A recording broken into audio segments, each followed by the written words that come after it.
கூட இன்றைக்கும் மறைந்த தலைவர் என்று கூட சொல்லக்கூடாது, இன்றும் நம்மோடு வாழ்ந்து கொண்டிருக்கின்ற ஒரு மாபெரும் தலைவர்.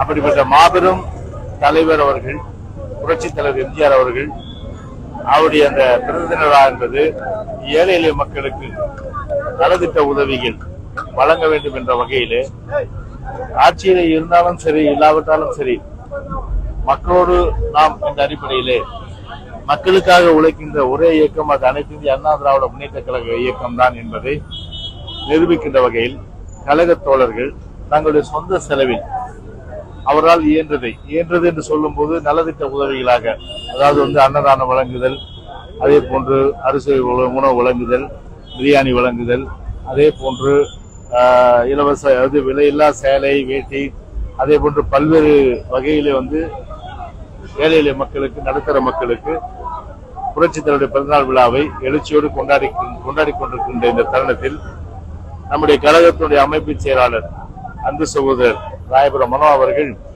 அவருடைய சொந்த ஏற்பாட்டில் இன்றைக்கு 1000 பேருக்கு பிரியாணியும் அதே போன்று அவர்களுக்கு வேண்டிய கை செலவுக்கும் உரிய அந்த நிதியும் இன்றைக்கு அளித்திருக்கின்றார்கள்.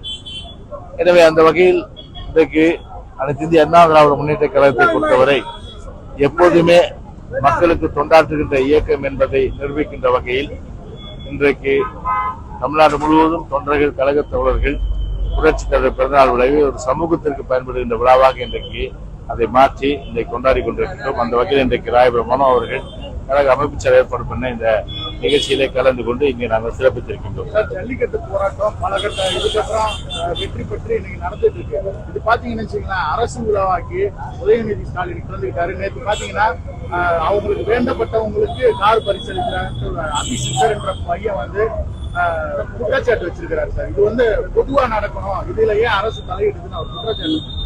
ஜல்லிக்கட்டை பொறுத்தவரையில இந்த ஒரு தமிழர்களுடைய இந்த வீர விளையாட்டு, தமிழர்களுடைய அந்த வீரத்தை பறைசாற்றுகின்ற வகையிலே ஆண்டாண்டு காலம் கிட்டத்தட்ட இப்ப என்னப்பா பண்ணீங்க தம்பி முட்டு கொடுப்பாத முட்டு அதுல போய் ஊன்றீங்களா, அதுல போய் ஊன்றீங்களா தம்பி தம்பி உங்களுக்கு ஒண்ணும் ஆகல பிரியாணி போனா பரவாயில்ல, உங்களுக்கு நாள் ஏதாச்சா அதெல்லாம் அப்புறம் அப்படிப்பா அப்புறம் எடுத்துப்பா ஒரு நிமிஷம் இருக்கு. உதயநிதி பேர் சொன்ன உடனே பாருங்க எந்த அளவுக்கு குளறுபடின்னு. இதுக்கு கூட அது கேட்கறதுக்கு பிடிக்கல, அந்த அளவுக்கு நான் விஷயத்துக்கு வரேன். இப்போ ஒரு ஜல்லிக்கட்டு வீரத்தை பறைசாற்றுகின்ற ஒரு வீர விளையாட்டு. எனவேதான் அந்த வகையில ஒரு 1000-2000 வருஷமா இது நடத்திட்டு இருக்க நிலையில இது மத்தியிலே இவர்கள் கூட்டாட்சி இருக்கும் போதுதான் அதை இது தடை செய்கின்ற அந்த ஒரு முன்னேற்பாடு தடை செய்கின்ற வகையில அவர் நடவடிக்கை இருந்தது. ஏன்னா அதை ஜல்லிக்கட்டை அரசு ஜல்லிக்கட்டை இவர்கள் கொண்டாடுவதற்கு யோகியதே கிடையாது.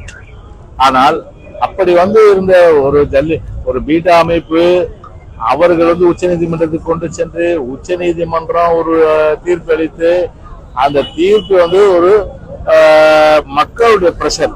இது உடனே சொல்றாரு ஓபிஎஸ், நான் தான் ஜல்லிக்கட்டு நாயகன்.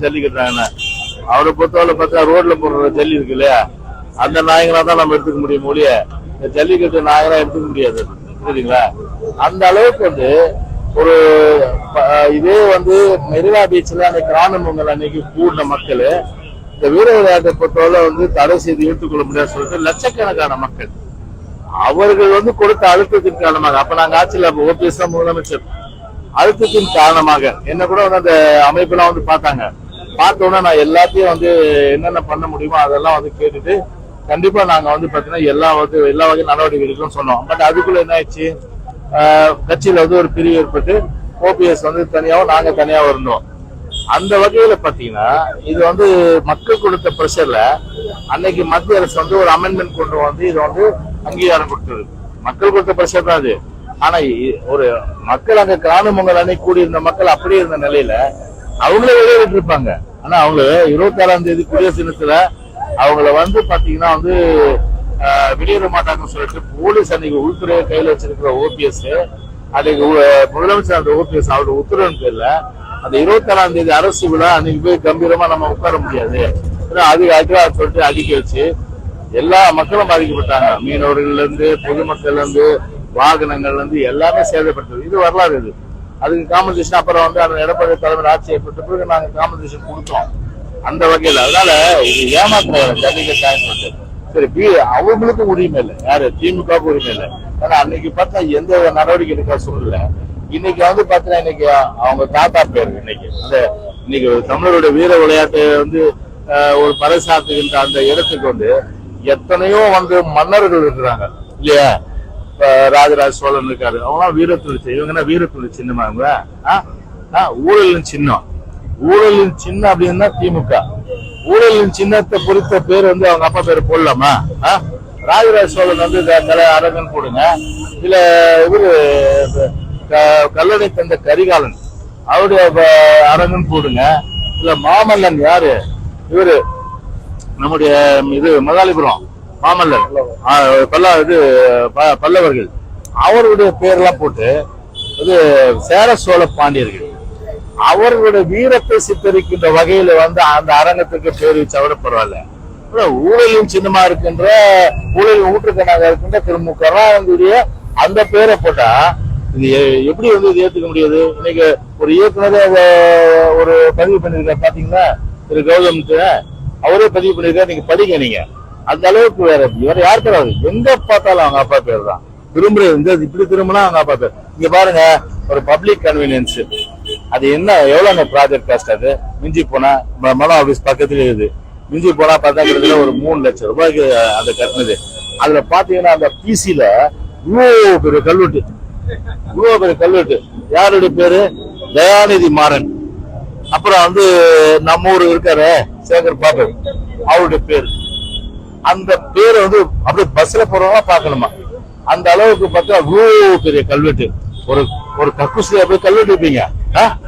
ஒரு கக்கூஸ்ல ஒரு மானவனா ரோசம் வேணா ஒரு புத்தி இல்ல, அதுக்கு ஏதோ ஒரு மூலையை விட வச்சுட்டு போலாம். அவ்வளவு பெரிய கல்வெட்டுல வந்து கக்கூஸ் வந்து திறந்தது வந்து யாரு? தயாநிதி மாறன். கக்கூஸ் வந்து முன்னில வச்சுட்டு வந்து இவரு யாரு? சேகர் பாபு. இந்த மாதிரி பேரை போட்டு வெறும் வந்து விளம்பரம். எங்க திரும்பினாலும் அவங்க அப்பா பேர் இருக்கணும், அவங்க தாத்தா பேர் இருக்கணும். இப்படிதான் வந்து இந்த ஆட்சி நடக்குது ஒழிய அதுல மக்களை பொறுத்தவரை இதை வந்து அவங்களுடைய அந்த இதுல எந்த அளவுக்கு பாத்தீங்கன்னா வந்து ஒரு சார்பு தன்மையோட ஒரு கட்சி விழாவா இதை நடத்திருக்காங்க ஒழிய ஒரு பொதுவான விழாவா வந்து ஜல்லிக்கட்டை பற்றி நடத்தல. இதுதான் எங்களுடைய குற்றச்சாட்டு. சமீபத்துல இப்போ கிளாம்பாக்கம் பேருந்து நிலையம் திறந்து வச்சாங்க. ஆனா இருந்தாலும் இன்னைக்கு காலையில எல்லாம் வந்துட்டு எல்லா பேருந்தும் கோயம்பேடு தான் வந்துட்டு, கிளாம்பாக்கத்துக்கு எந்த பேருந்து வந்தடையில. மக்கள் அதிகமா கோயம்பேடு தான் ப்ரிஃபர் பண்றாங்க. நீங்க என்ன மாதிரியான பதில்? இல்லங்க, இப்போ ஒரு கிளாம்பாக்கம் வந்து நாங்க போட்ட ப்ராஜெக்ட். அது கிட்டத்தட்ட ஒரு 80 ஏக்கர்ல 88 ஏக்கர்ல கிட்டத்தட்ட வந்து ஒரு 400 கோடி ரூபாய் செலவுல. அது ஒரிஜினலா அந்த பிளான் படி போட்டிருந்தா மக்களுக்கு எந்த தொல்லையும் வந்திருக்காது. அது வந்தோட இந்த கிறுக்குத்தனமான அரசு, துக்ளக் அரசு, இது வந்து ஒரு புத்தி இல்லாத அரசு என்ன பண்ணுது? அந்த மாடலே மாத்திருச்சு.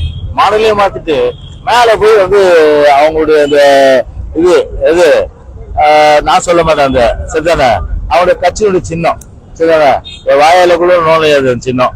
அதனால அந்த கட்சியினுடைய சின்னத்தை அதை போட்டு மேல போட்டாங்க.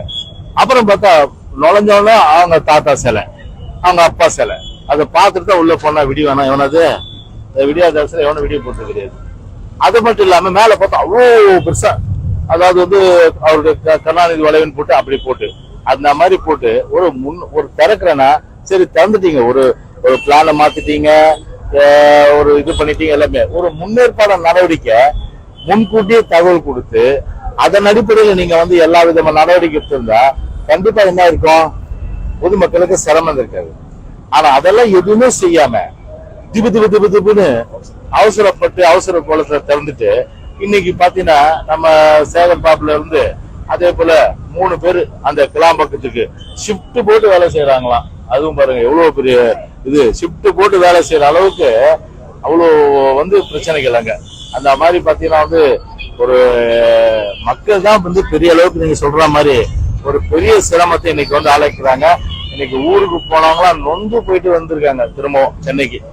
கோயம்பேட்டுல இருந்து சாதாரணமா இப்ப கிளம்பாக்கத்துக்கு போறதுக்கு 200-300 ரூபாய் செலவாகுதுன்னு சொல்றாங்க. இப்ப வட மாநிலத்தை தென் மாவட்டத்துல சேர்ந்தவங்க திருவொற்றியூர் இது மாதிரி இருக்கு. திருவொற்றியூர் பேருந்து நிலையத்துல இருந்து கன்னியாகுமரி மற்ற மாவட்டத்துக்கு ஒரு சில பேர் பஸ்ஸுகள் விடலாம்ல சார்? இல்ல அதுதான் சொல்றேன். இப்போ அதுதான் வந்து என்ன பண்ணோம்னா ஒரு புத்தி கூர்மையோட இந்த அரசியல் பொறுத்தவரை ஆங்காங்க எங்கெங்கெல்லாம் வந்து அதிகமான அளவுக்கு பேசஞ்சர்ஸ் தென் மாவட்டம் போறாங்க அதுக்கு வந்து ஒரு சிறப்பு பேருந்து விட்டு அதை லிங்க் பண்ற மாதிரி ஏதாவது நீங்க பண்ணிருக்கணும். அது ஏன் பண்ணல நீங்க?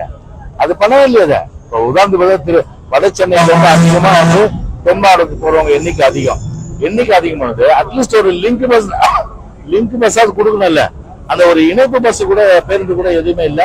எல்லா பேருந்துகளை பார்த்தா இன்னைக்கு வந்து எலும்பு தோலுமா இருக்கு. இன்னைக்கு ஏறி பாருங்க, இன்னைக்கு எலும்பு தோலுமா இன்னைக்கு இருக்கிற பேருந்து. ஒரு பேருந்து வாங்கல, ஒரு இவ்வளவு 4000 பேருந்து வாங்குறாங்க, பேருந்து வாங்கல. ஓய்வூதிய பலனுக்கு ஊழியர் கொடுப்பாங்க, அதுவும் கொடுக்கல. அது மட்டும் இல்லாம வந்து பாத்தீங்கன்னா இது அகவிலைப்படி கொடுக்கல தொழிலாளர்களுக்கு. அவங்க வந்து ஸ்ட்ரைக் நடத்தி கோர்ட் சொல்லி இன்னைக்கு டெம்பரரி நிறுத்திருக்காங்க. சரி, யாராவது ரெக்ரூட் பண்ணீங்க? ஒரு டிரைவர் கண்டக்டராவது இந்த விடியாத ஆட்சியில் ரெக்ரூட் பண்ணிருக்கீங்களா? ஒரு டிரைவர் கண்டக்டர் யாருமே கிடையாது.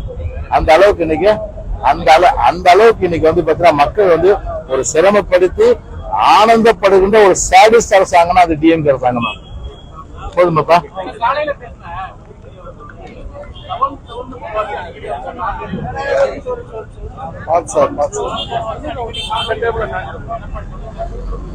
எப்போ அதை நான் பார்த்துட்டு சொல்றேன். ஏன்னா நான் அந்த செய்தி பார்க்கல, நான் பார்த்துட்டு சொல்றேன். அவர் பேட்டி கொடுத்தாரு, அது மாதிரியே அவர் பேட்டி நான் பார்க்கல, அதை பார்த்துட்டு சொல்றேன். நாளைக்கு மீட் பண்ணும்போது சொல்றேன். ஓகே, பார்த்தீங்களா? பார்த்துக்கலாம்.